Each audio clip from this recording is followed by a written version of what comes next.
It's T3 Takmed Terrence Toriano. I am a Disaster Reduction Management Officer for Kalibo, and we are on this crisis right now. Also, in case you're wondering again, it's nighttime. It's a little bit dark, and I'm inside the house. It's also holiday. It's if I'm not mistaken, it's Liberation. Yeah, Liberation of Panay. So it's yeah, it's a holiday, but I was at the office in the morning. Actually, not at the office, but I went to work because I have to inspect most of the malls and the groceries and the hardwares, some of the hardwares, where people tend to get bunched up, and we don't want that. So that's my other topic for today. But first, let me tell you what we did earlier. What I did earlier was to read through comments, to read through some of the stuff, and some of the things that they watched the video, but they didn't watch everything, and the result was they thought that my staff, the 5 MDRRMO personnel, most of them are emergency medical responders and technical rescue and urban search and rescue, but we're all heroes. My guys are all heroes at this point and at this time, especially those guys. What they did was make sure that they take care of the patient, but even though the family of the patient is not forthcoming. Switch na ako sa Aklanon so that most will understand. So kabuan hay pagkaugaom nanda hay patient gigin transport nanda it aton nga team nga nagdaga ito sa hospital. That was about 2 or 3 days ago.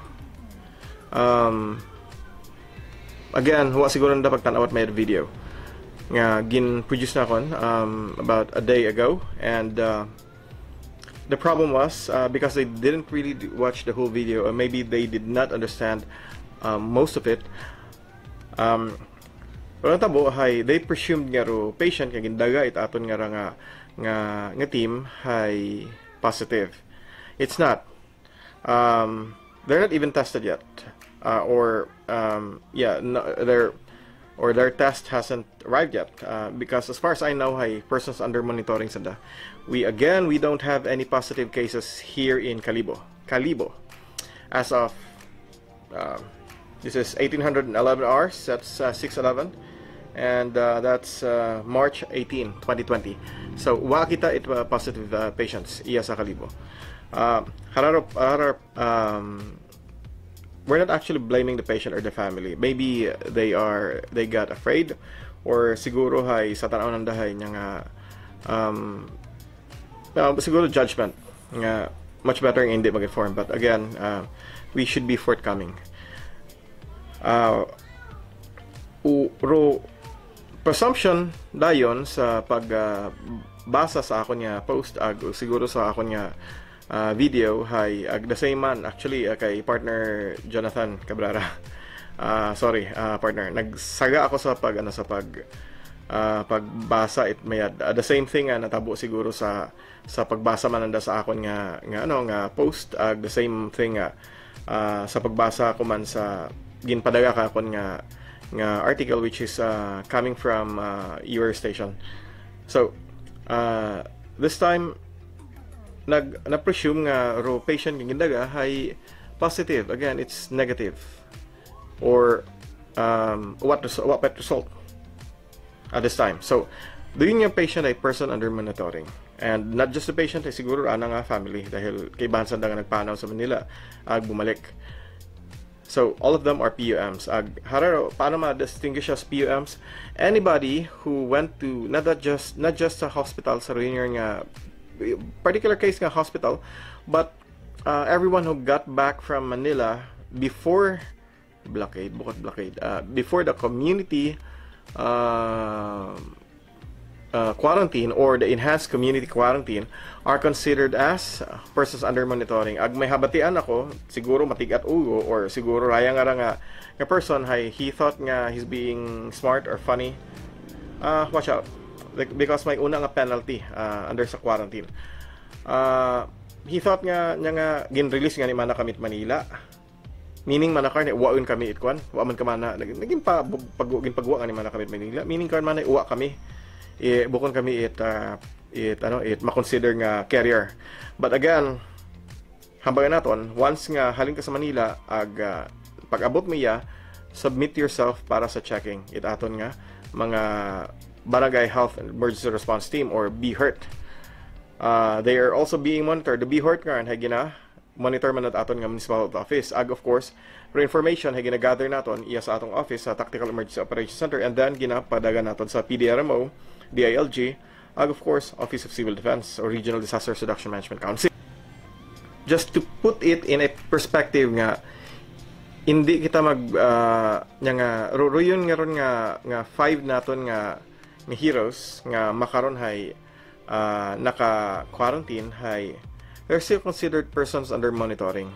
And the patient that they nga andang ginhakwat PUM man to, persons under monitoring. The patient nga to asymptomatic. Siguro di karang iya ko batang asymptomatic. I-define natin the asymptomatic. Asymptomatic is a patient nga wa naga-exhibit it signs it mga possible signs nga related sa particular disease, like for instance so yan COVID-19. Landscape.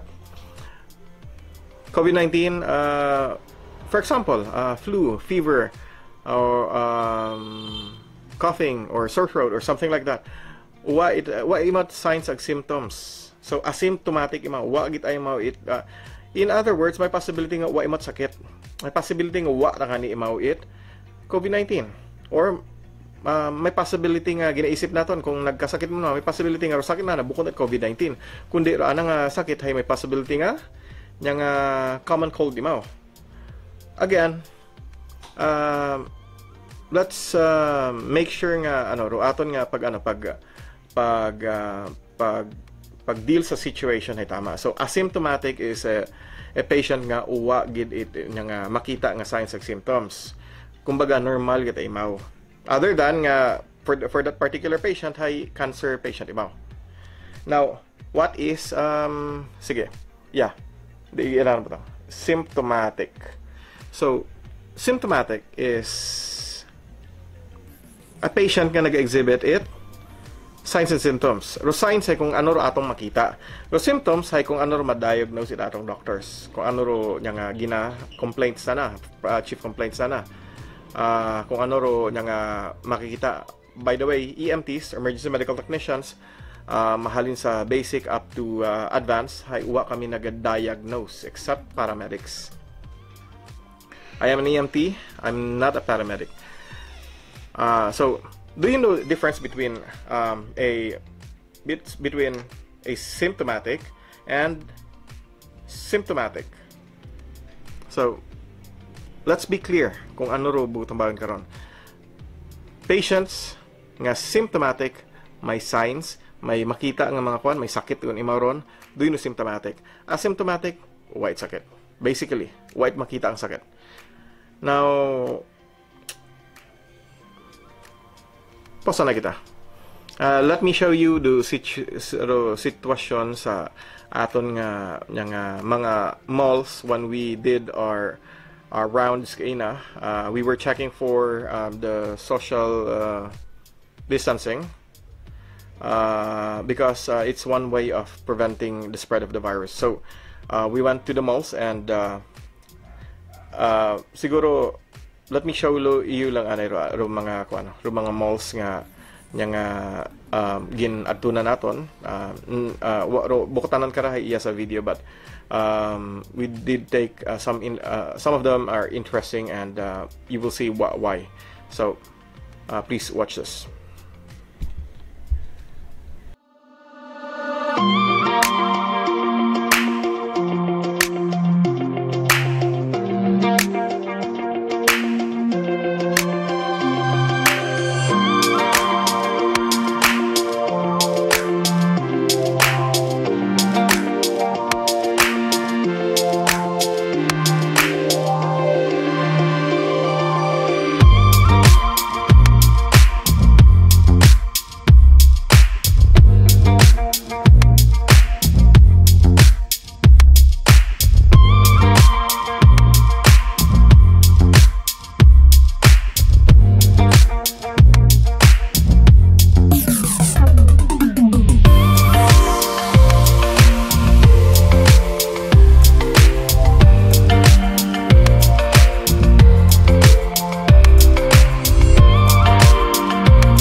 So we're back. Social distancing. Social distancing is something, it's a polite way of saying don't come near me or around my airspace, because I don't really like people near my airspace. And Filipinos actually are not fan of,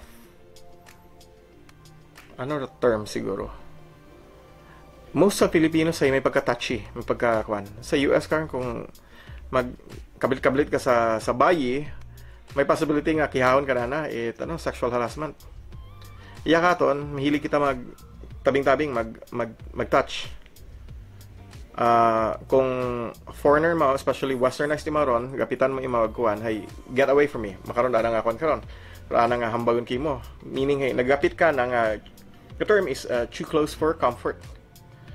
So sa Filipino siguro hindi halos matsabuk alien katon yung term ngaron, pero social distancing. Now, this is essential because it's one way nga ma-prevent naton the transfer or the pag-spread it virus, especially COVID-19. Again, COVID-19 is lingering. It could stay it could stay on sa environment naton kung wa imaw na disinfect environment. So that's the reason why nga importante disinfection. Wa ko ang buhi kay na it video ro pag disinfect it munisipyo at Kalibo. But it was done this morning because it was a holiday. So iba nga mga empleyado ay nagsugod, actually nagsacrifice para magpanglimpyo. On our case, because we are a disaster reduction management office, we do it actually even twice a day because mandatory common. Now, let's go back sa social distancing. Social distancing ay dapat may gap. Some of the establishments nga we found out nagbutang sa mga tapes sa floor para ma-identify mga tao nga dapat ay una sanda magtindog. Ugaling, here's the problem. Pero mga tao ka gubot kung ano tape nga ron. Then here goes Mr. Security Guard or Miss Security Guard nga kaguuy man yan ayawan balik-balik explain, ma'am, sir, social distancing, iswag kita, iswag. Pero iba actually hay gina-ignore imaw, or do iba hay wa ta kagubot kung ano social distancing, or matchakibot sa word nga social distancing. So hambang namon sa recommend namon hay butangan it nga let's say marker or a signboard sa andang makita sa eyesight nanda agud kung hindi undo guard mag hinambal kag uuy sanda andang itap nga andang so hindi pag itap dahil you're touching the person, but you call the attention of the person, sir, turo ra, sir maton, turo ra yun do yang here, don't touch, or sorry, social distancing nga sign do yun, basically yan ang brahon. So that's do yun do aton nga tandaan. There's one particular nga establishment. It's not a big establishment, but it's been here in Kalibo for a while now. I'm not well, it's along Pastrana Street, and we saw something interesting. Ginbutangan na the tape because they're a small establishment. Ginbutangan na tape ro nya along the aisle, along agagyan it mga kuan. And I think it's better nga makita ninyo. So here it is.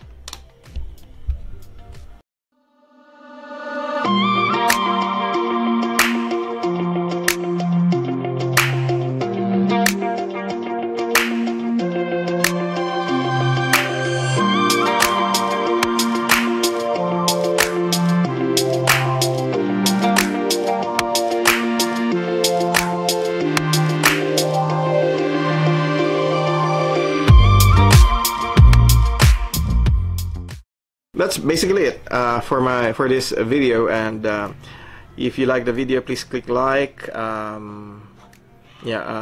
subscribe if you haven't already sa video nakon, or again, this channel is about disaster reduction management.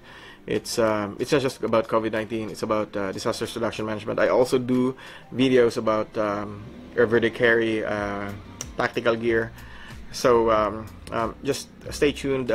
If we get more followers or more subscribers, we'll expand range at ating video, but more imaw sa preparedness, disaster management, prepping, or preppers. Basically do yun ato nga channel. So click subscribe kung wala pa subscribe. Kung nakasubscribe ka, hay, if you want to be alerted with my new videos, hay, just click on the notification bell. By the way, bukon it regular ang pag-post nga like this one, bukod regular dahil nga schedule. I just thought nga kinhangan nga ma-update natin no pumuwi natin. So subscribe and click the notification bell, and share it. So see you next time.